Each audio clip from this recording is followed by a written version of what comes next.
Chers amis du Rasso, bonjour à tous. Je voulais vous souhaiter une bonne fête de Pentecôte.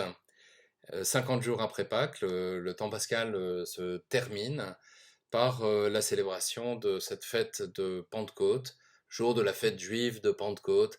L'Esprit Saint est donné à l'Église réunie au Cénacle. J'avais l'habitude de dire il y a quelques années aux enfants du catéchisme, l'Église c'est comme un bruit qui fait comme ça. C'est-à-dire, l'Esprit Saint descend et les apôtres sont chassés du Cénacle vers l'extérieur. Ce mouvement dure depuis 2000 ans. Et l'Église, ce n'est pas d'abord de vieux souvenirs d'enfance, c'est perpétuellement ce don du Saint-Esprit qui est donné pour un départ en mission.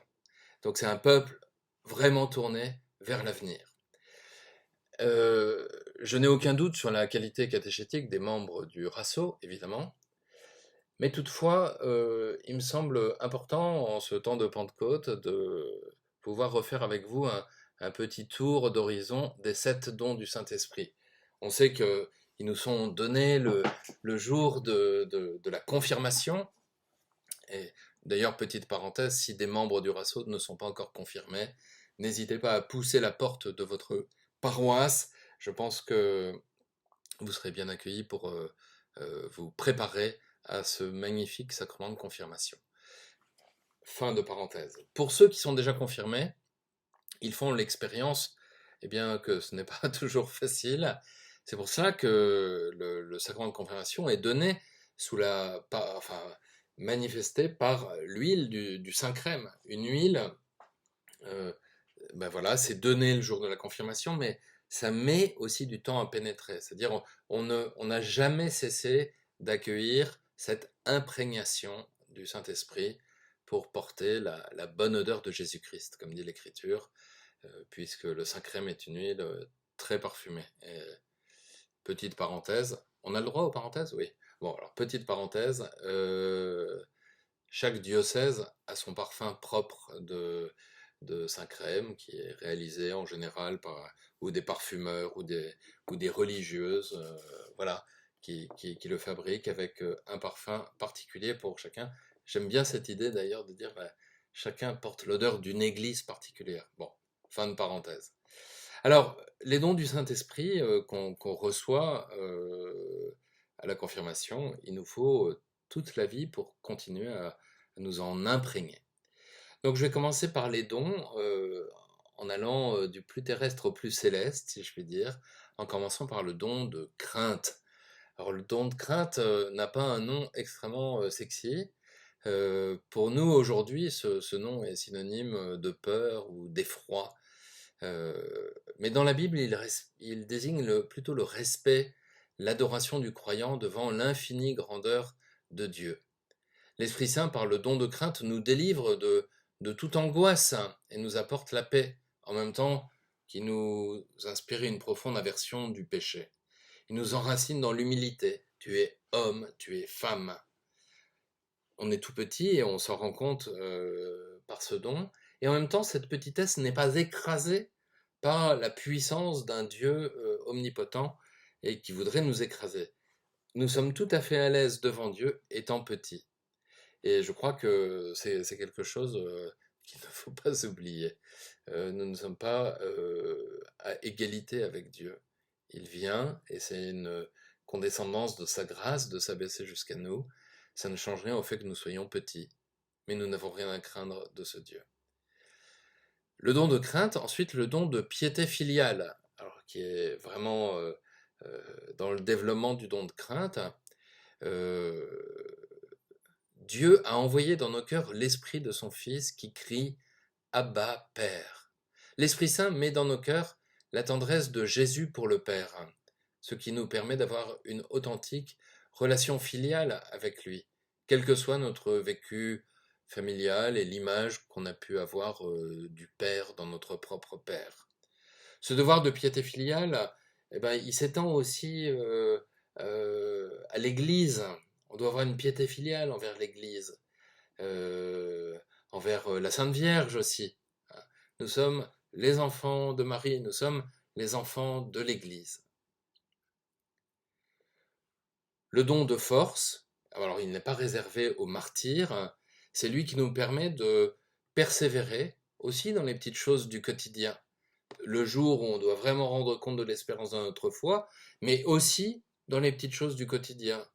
De sourire, même quand tout va mal. Le scout sourit et chante dans les difficultés d'ailleurs. Ce don nous permet de garder le silence lorsque nous avons très envie de critiquer ou lorsque nous avons envie de nous mettre en colère. Voilà, ce don de force soutient notre marche par tous les temps et nous en avons bien besoin. Le don de conseil. Alors par ce don, l'Esprit nous enseigne ce que nous devons faire pour accomplir la volonté de Dieu. C'est le don du discernement spirituel. Il ajuste ce qu'il convient de faire ou d'éviter, de dire ou de taire. Il dispose à voir clair en soi et dans les autres. Ce don est souvent absent. Nous avons vraiment besoin du don de conseil pour prendre les bonnes décisions, pour discerner aussi quels sont les moyens les meilleurs pour remplir notre mission. De temps en temps, ce ne sont pas ceux de la sagesse du monde. De temps en temps, ce sera une belle chose de quitter tel emploi pour en choisir un autre, peut-être même de faire une pause professionnelle dans sa vie, si c'est possible, de manière à mieux nous faire le point, discerner ce qui est bon aussi pour nous, pour notre famille, etc. Le don d'intelligence, ensuite, qui n'a rien à voir avec le QI, il s'agit de l'intelligence spirituelle qui nous fait connaître, voir, même imparfaitement, ce que nous croyons, ce que nous disons croire dans notre profession de foi. C'est lui qui rend, par exemple, capable les enfants d'aborder les réalités divines de manière très juste, et souvent bien mieux que nous, et bien mieux que leurs parents, bien mieux que leur curé, souvent. Et je dis pas ça par démagogie, mais il faut voir un enfant ou un jeune, et dans nos unités scouts, on peut être tout à fait admiratif de ça bien souvent, voir les jeunes qui nous sont confiés m'apporter de beaux actes de foi, très purs, et connaître, voilà, avoir une connaissance de Dieu qui peut nous dépasser, nous. Donc le don de l'intelligent est vraiment un don aussi à accueillir. Le don de science, lui, va être le don par lequel l'Esprit Saint nous aide à discerner les réalités qui passent de celles qui ne passent pas, et à nous recentrer sur l'essentiel. Il va éveiller en nous, il va nous éveiller à la présence de Dieu dans sa création. Euh, voilà, il y a un article de la loi scout qui dit le scout voit dans la nature l'œuvre de Dieu. Il voit dans la nature l'œuvre de Dieu. Si on, rend, si on prend un peu d'espace par rapport à la loi scout, on pourrait dire le chrétien voit dans la création l'œuvre de Dieu. C'est-à-dire Dieu agit dans la création. Et je pense pas seulement à la nature, au blé qui pousse sous la terre et qu'on moissonne. Je pense à plein d'autres choses de la création. Je pense à votre travail, à votre vie de famille. Dieu agit dans la création et le don de science nous permet de discerner cela. Peut-être faire le tri entre les apparences pour voir, percevoir la dimension surnaturelle de ce que nous sommes et de ce à quoi nous sommes appelés. Le don de sagesse, c'est le don par excellence, puisque la sagesse de Dieu, c'est quelqu'un. Jésus est la puissance et la sagesse de Dieu, dit la première épître de Saint Paul aux Corinthiens. Cette sagesse-là n'a rien à voir avec la sagesse du monde, et elle n'a d'autre raison d'être que l'amour. Par le don de sagesse, nous comprenons la manière dont Dieu nous aime et dont les trois personnes divines s'aiment entre elles. Rien que ça.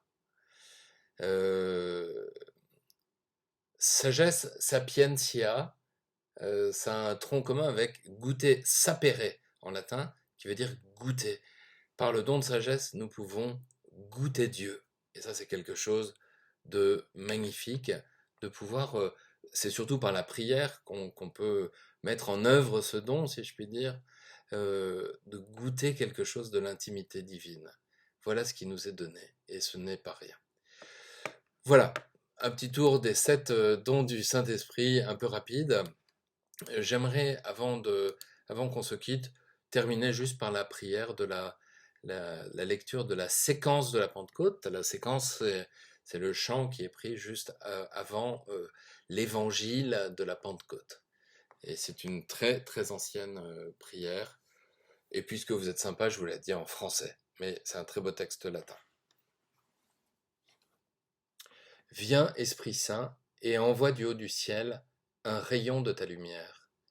Viens, Père des pauvres, viens, dispensateur des dons, viens, lumière de nos cœurs, consolateur souverain, hôte très doux de nos âmes, adoucissante fraîcheur. Dans le labeur, tu es le repos, dans la fièvre, la fraîcheur, dans les pleurs, le réconfort. Ô lumière bienheureuse, viens remplir jusqu'à l'intime le cœur de tous tes fidèles. Sans ta puissance divine, il n'est rien en aucun homme, rien qui ne soit perverti.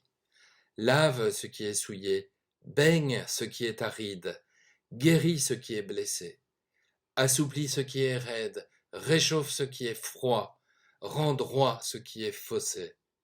À tous ceux qui ont la foi et qui en toi se confient, donne tes 7 dons sacrés, donne mérite et vertu, donne le salut final, donne la joie éternelle. Amen. Alléluia. Chers frères et sœurs du Rasso, je vous souhaite une bonne fête de la Pentecôte.